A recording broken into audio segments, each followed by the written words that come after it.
जैसे कि आपने अगर मेरी पिछली वीडियोस देखी हो, लास्ट वीडियो में हमने सोर्सेज पढ़े थे कि अगर हम डाटा कलेक्शन की बात करते हैं तो हमारे पास कौन कौन से सोर्सेज हैं डाटा कलेक्ट करने के, और हमने दो सोर्सेज पढ़े थे, प्राइमरी एंड सेकेंडरी।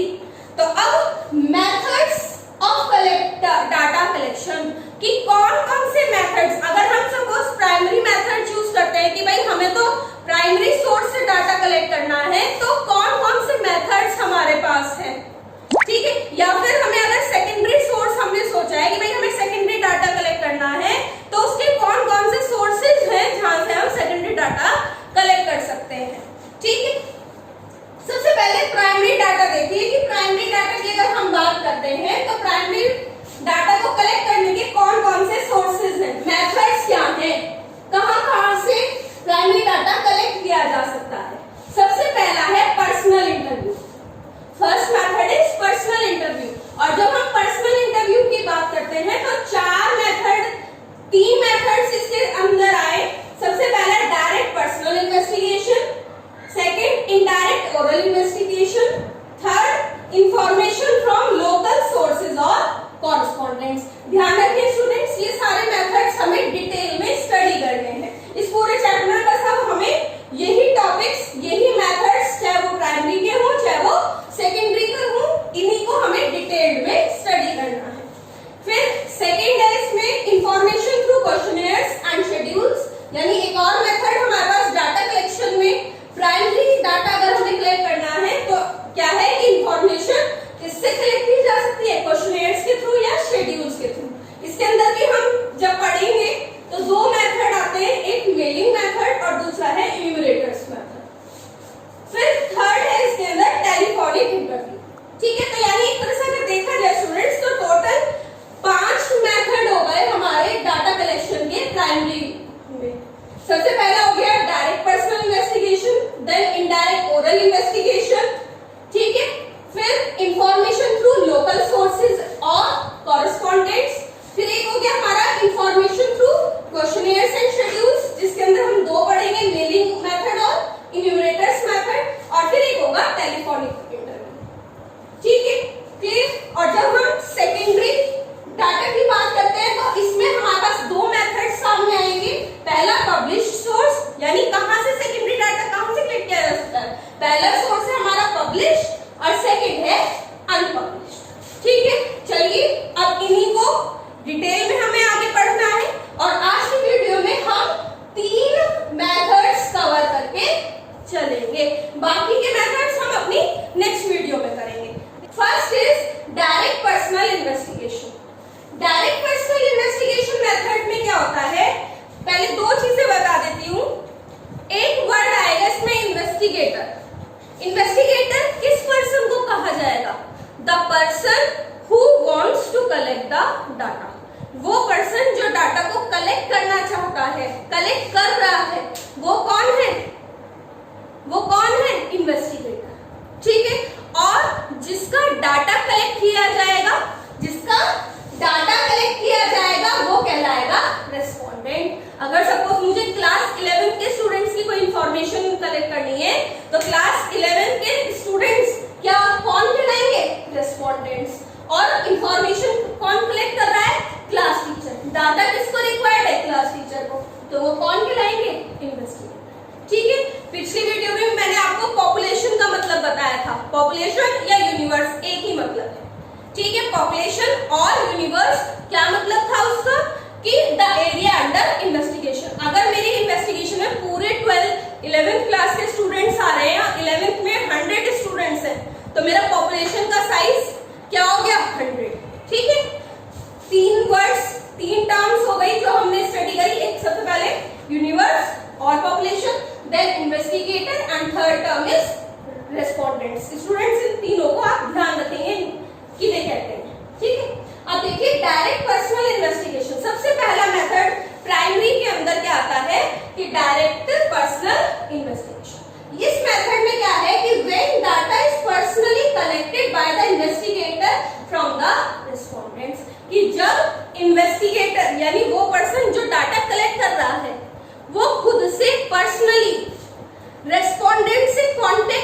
है, यानी जब क्या डायरेक्ट कांटेक्ट मेंटेन किया जाता है पर्सनली, किससे? रेस्पोंडेंट से, तो वो क्या कौन सा मेथड कहलाता है? डायरेक्ट पर्सनल इन्वेस्टिगेशन, यानी इन्वेस्टिगेटर पर्सनली एक रेस्पोंडेंट से इंफॉर्मेशन को कलेक्ट करता है। अब हर मेथड में हमें 3 चीजें पढ़नी होंगी। पहली उसकी सुटेबिलिटी, कि कौन सा मेथड कहां पर सुटेबल रहेगा, उसके मेरिट्स क्या क्या है और उसके डिमेरिट्स यानी डिसएडवांटेज क्या है उस मेथड के। हर मेथड में जितने भी मैंने आपको बताए हैं, हर मेथड के सुटेबिलिटी कि कहां पे कौन सा मेथड सूट करेगा, उसके फायदे क्या है मेथड्स के, उस मेथड से नुकसान क्या है, ये तीनों चीजें हमें हर मेथड में पढ़ के चलनी है। तो सुटेबिलिटी देख लेते हैं। सुटेबिलिटी में सबसे पहला पॉइंट कहा इन्होंने, field of investigation is limited, यानी डायरेक्ट पर्सनल इन्वेस्टिगेशन मेथड कब इस्तेमाल करेंगे, जब हमारा फील्ड ऑफ इन्वेस्टिगेशन यानी एरिया, फील्ड को हम क्या कह सकते हैं? एरिया, कि एरिया हमारा क्या हो? लिमिटेड हो, कि सिर्फ मुझे क्लास 11 के स्टूडेंट्स और वो भी सिर्फ अपने स्कूल के स्टूडेंट्स की इंफॉर्मेशन कलेक्ट करनी है, तो ये एरिया क्या हो गया? लिमिटेड हो। ठीक है, अगर हमारा एरिया स्मॉल है तब हम सुटेबल रहेगा कि डायरेक्ट पर्सनल इन्वेस्टिगेशन मेथड को चूज कर सकते हैं। Second, high degree of originality is required, कि हमें डाटा बिल्कुल ओरिजिनल चाहिए। ठीक है, और ओरिजिनल डाटा कब होगा? जब इन्वेस्टिगेटर खुद से रेस्पोंडेंट से डाटा कलेक्ट करेगा। Third, information is to be kept secret, कि इंफॉर्मेशन सीक्रेट रखने की, भाई ये अलग अलग चीज है कि भाई एरिया ऑफ इन्वेस्टिगेशन स्मॉल होना चाहिए, ओरिजिनलिटी हमें रिक्वायर्ड है कि भाई डाटा बिल्कुल ओरिजिनल होना चाहिए, तो हम खुद से पर्सनली रेस्पोंडेंट से पूछें, या फिर जब हमें इंफॉर्मेशन क्या रखनी हो? सीक्रेट रखनी हो, तो तब हम ये मेथड को चूज करते हैं। एक्यूरेट डाटा, कि भाई हम ये चाहते हैं कि डाटा क्या हो? 100% एक्यूरेट हो, उसमें इनएक्यूरेसी के चांसेस ना के बराबर हो, तब हम direct method, direct personal investigation method use करते हैं, कि जब डाटा क्या होना चाहिए? एक्यूरेट। फिर direct personal, direct contact with respondents is required. फिर एक कब? कि जब हमें ऐसा लगता हो, ऐसा महसूस दे रहा हो इन्वेस्टिगेटर को कि डायरेक्ट कांटेक्ट करना, ठीक है, रेस्पोंडेंट से जरूरी है, तब भी investigator direct personal investigation method को चूज करता है। उसे ऐसा लग रहा है कि डायरेक्टली मिलना जरूरी है इंफॉर्मेंट से, या कह दो रेस्पोंडेंट से। उन्हें इंफॉर्मेंट भी बोला जा सकता है। ठीक है, रेस्पोंडेंट्स यानी जिनकी इंफॉर्मेशन कलेक्ट की जा रही है उनको इंफॉर्मेंट भी बोल सकते हैं और रेस्पोंडेंट भी बोल सकते हैं। ठीक है, अब फायदे देखिए, मैरिट्स, कुछ मैरिट्स इसी में से आ जाएंगे। सबसे पहला क्या है? ओरिजिनलिटी, कि डाटा क्या होगा? ओरिजिनल होगा, पढ़ लिया हमने। एक्यूरेसी, ये भी हमने पढ़ लिया कि डाटा क्या होगा? बिल्कुल एक्यूरेट होगा। रिलायबल, रिलायबल का मतलब विश्वास, कि हम उस पर इजीली क्या कर लेंगे? उसको विश्वास करेंगे, क्योंकि हमने खुद से काम किया है। जब खुद से काम किया होगा तो उस पर विश्वास बना रहेगा। रिलेटेड इंफॉर्मेशन, की अगर हमें कई बार ऐसा लगता है कि भाई जो हम डाटा कलेक्ट कर रहे हैं उससे रिलेटेड हमें कुछ और जानकारी भी चाहिए, तो हम वो जानकारी भी कलेक्ट कर सकते हैं, यानी related information can also be collected. Uniformity, uniformity बनी रहेगी, हमें एग्जैक्ट पता है हमारे पर्पस का इन्वेस्टिगेशन का। ठीक है, तो डाटा क्या होगा? यूनिफॉर्म होगा, एक समान होगा। अगर हम एक्सपेंडिचर देख रहे हैं कि भाई कितना एक्सपेंडिचर किया जा रहा है फैमिलीज के थ्रू, तो वो एक्सपेंडिचर ही हम पता करेंगे, यानी डाटा क्या होगा? यूनिफॉर्म होगा, एक ही टाइप का होगा। और फिर लास्ट मेरिट, इलास्टिक, की मेथड क्या है? इलास्टिक है। इलास्टिक किसे कह सकते हैं? जिसमें चेंजेस आसानी से इंट्रोड्यूस किए जा सकते, यानी इन्वेस्टिगेटर अपने कॉरेस्पॉन्डेंट्स की नीड के हिसाब से क्वेश्चंस में थोड़ा सा चेंज कर सकते हैं, कि भाई जैसी लैंग्वेज रेस्पोंडेंट समझता है उसे उसी लैंग्वेज में वो उसी तरह से बात करके उससे पूछा जा सकता है, यानी मेथड क्या? इलास्टिक। ठीक है, अब नुकसान, हर चीज के अगर कुछ फायदे हैं तो उसके कुछ नुकसान भी होंगे। तो डिमेरिट्स क्या है इसके? सबसे पहला, difficult to cover wide area, कि अगर हमारा एरिया ऑफ इन्वेस्टिगेशन वाइड है, बड़ा है, तो बहुत मुश्किल हो जाएगा हर एक रेस्पोंडेंट से डाटा कलेक्ट करना। ठीक है, तो यानी प्रॉब्लम फेस होगी इन्वेस्टिगेटर को अगर एरिया ऑफ इन्वेस्टिगेशन लार्ज है। पर्सनल बायसनेस, कई बार इस मेथड में क्या होता है? पर्सनल बायस, बायस का मतलब फेवरिज्म, कि किसी को फेवर ज्यादा, किसी पक्ष को कम। ठीक है, तो यहाँ पर इन्वेस्टिगेटर जो इंफॉर्मेशन कलेक्ट कर रहा है उसके पार्ट पे बायसनेस आ सकती है जब वो क्या करे कि भाई जो मतलब की इंफॉर्मेशन है, जो रेस्पोंडेंट्स ने मतलब की इंफॉर्मेशन दे रहे वो तो रख ली, लेकिन जो अगर उन्होंने कोई नेगेटिव बात बताई उसे उसने छोड़ दी। तो यानी पर्सनल बायसनेस अगर हो सकती है इन्वेस्टिगेटर के पार्ट पे।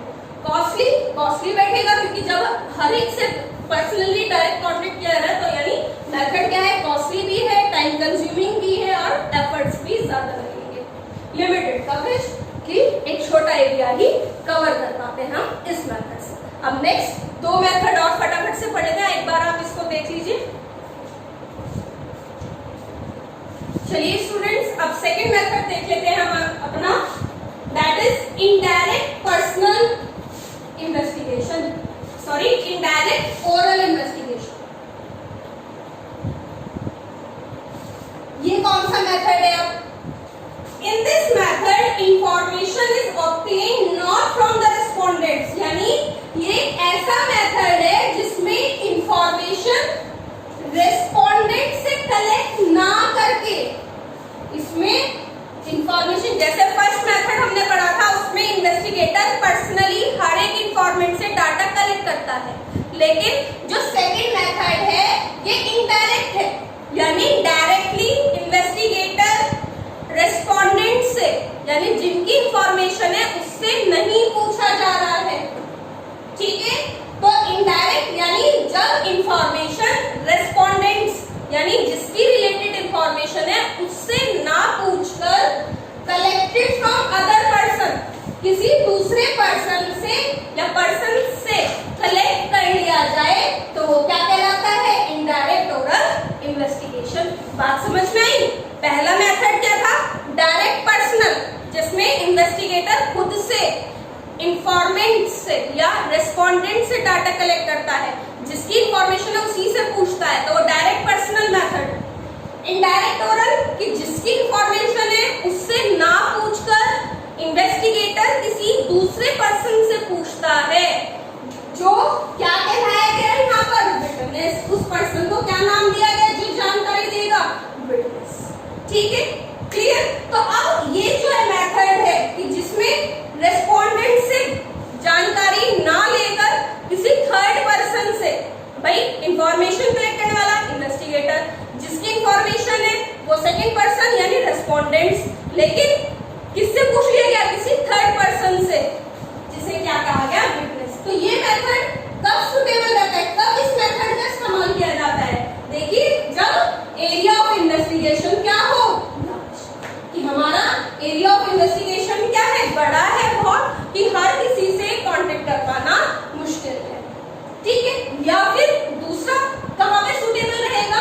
Not possible to have direct contact with respondents, कि यानी मुश्किल है कि हम डायरेक्टली रेस्पोंडेंट से जानकारी ले सकें। यानी सपोज कि हमें इंफॉर्मेशन कलेक्ट करनी है स्लम एरिया के लोगों से, लेकिन वहां तक पहुंच पाना हमारे लिए मुश्किल है, तो उन स्लम एरियाज के जो पीपल हैं उनसे कोई रिलेटेड पर्सन जो उनके बारे में नॉलेज रखता हो, उनकी कंडीशंस के बारे में नॉलेज रखता हो, अगर उससे जानकारी ली जा रही है तो वो ये मेथड हुआ इनडायरेक्ट ओरल इन्वेस्टिगेशन। तो यानी मुश्किल है, पॉसिबल नहीं है डायरेक्टली कांटेक्ट कर पाना किससे? रेस्पोंडेंट से, तब भी हम इस मेथड का इस्तेमाल कर लेते हैं। या फिर respondents are not capable of giving information, हम ये मानते चलते हैं कि भाई रेस्पोंडेंट्स क्या है? अनएजुकेटेड है, अनस्किल्ड है। ठीक है, वो हमारे ऑब्जेक्टिव को, स्टडी जो है हमारी जिसके लिए हम डाटा कर रहे हैं उस ऑब्जेक्टिव को नहीं समझ सकते, ठीक है, वो समझ नहीं पाएंगे उस ऑब्जेक्टिव को, उसकी गहराई को। तो जब नहीं समझ पाएंगे तो उससे रिलेटेड इंफॉर्मेशन नहीं दे पाएंगे, तो तभी हम इस मेथड का इस्तेमाल कर लेते हैं कि वे कैपेबल नहीं है जानकारी देने के लिए। नेक्स्ट, या फिर तभी यूज होता है investigation is so complex, investigation इतनी कॉम्प्लेक्स है that only experts can give information. ये वही बात होगी जो मैंने अभी आपको कहा कि भाई हमारी जो स्टडी है वो इतनी कॉम्प्लेक्स है कि वो उसको समझ नहीं पाएंगे। जब नहीं समझ पाएंगे तो वो जानकारी भी ठीक नहीं दे पाएंगे। तो हमने क्या करा, किसी थर्ड पर्सन यानी विटनेस से इंफॉर्मेशन कलेक्ट कर ली। अब मेरिट्स और डिमेरिट्स। मेरिट्स क्या है इस मेथड के, ये ना कि वाइड कवरेज यानी लार्ज एरिया भी कवर कर लिया जाता है इस मेथड के थ्रू। लेस एक्सपेंसिव, महंगा कम पड़ता है। डायरेक्ट पर्सनल में हमने पढ़ा था कॉस्टली, अगर हम डायरेक्टली कॉन्टेक्ट कर रहे हैं तो वो महंगा पड़ता है, लेकिन यहाँ पर कम costly, less expensive. This method is less expensive. Expert opinion, कि भाई हमें एक्सपर्ट की ओपिनियन मिल जाती है जब हमारे इन्फॉर्मेंट्स क्या हो, अनएजुकेटेड हो। ठीक है, सिंपल अप्रोच, एक आसान तरीके से हम डाटा कलेक्ट कर पाते हैं कि ज्यादा मेहनत है ना, सिंपलिसिटी के साथ इंफॉर्मेशन कलेक्ट करनी चाहिए।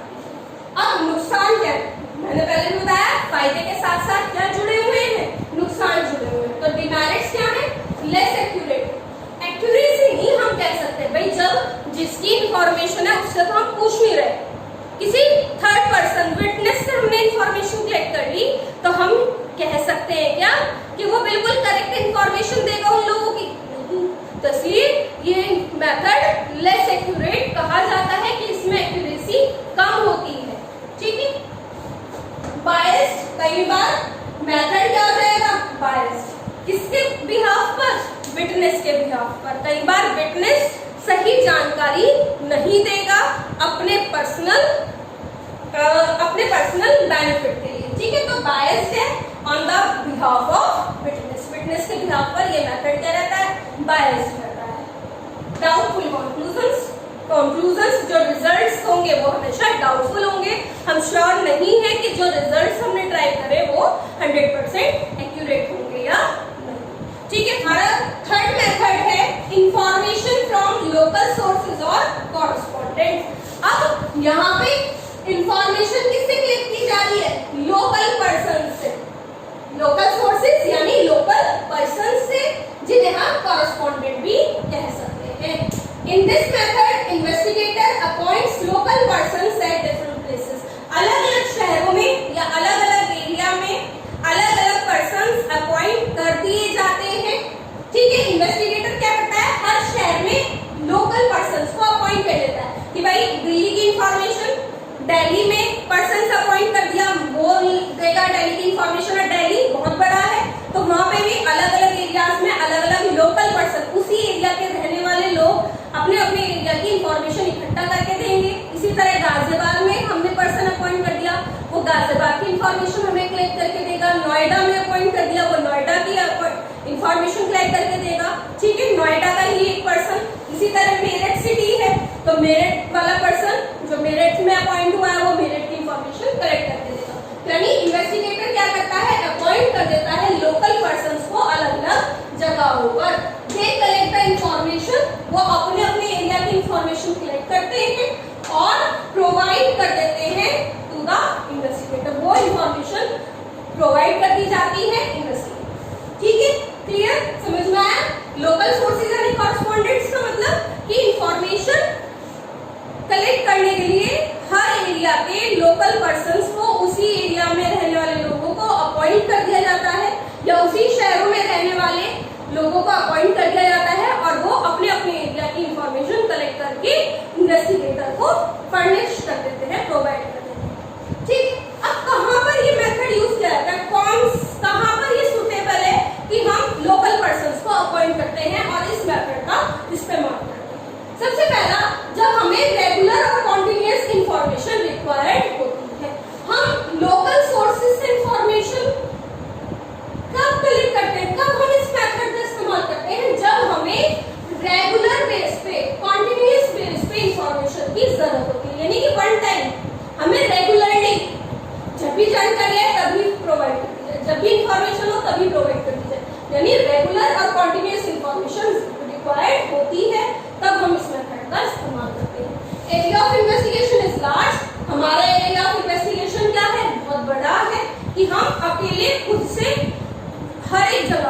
नहीं पहुंच सकते। तो इसलिए हमें हर एक एरिया में, हर एक प्लेस पे, हर एक सिटी में अपने पर्सन्स अपॉइंट कर दिए हैं।